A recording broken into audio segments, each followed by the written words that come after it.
কে স্বর্ণদীপ, কি অবস্থা তোর? এই তো ভাই ভালো, তোমার কি অবস্থা? আমারও ভালো। সৃষ্টিকর্তা আমাকে সবসময় ভালো লাগে। কিরে অর্ক, কি অবস্থা তোর? ভালো ভাই, তোমার কি অবস্থা? আমারও ভালো। সৃষ্টিকর্তা আমাকে সবসময় ভালো লাগে।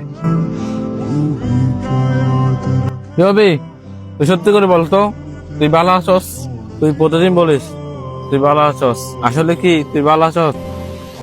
এই পৃথিবীতে প্রত্যেকটা মানুষের কষ্ট আছে। এই পৃথিবীতে এমন কোনো মানুষ নাই যে বুকে হাত দিয়ে বলতে পারবে আমি একজন সুখী মানুষ।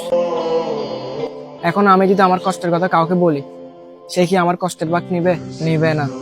সবাই সুখের ভাগ নিতে চায়, কেউ দুঃখের ভাগ নিতে চায় না। মানুষ বলে না, কষ্ট শেয়ার করলে কষ্ট কমে।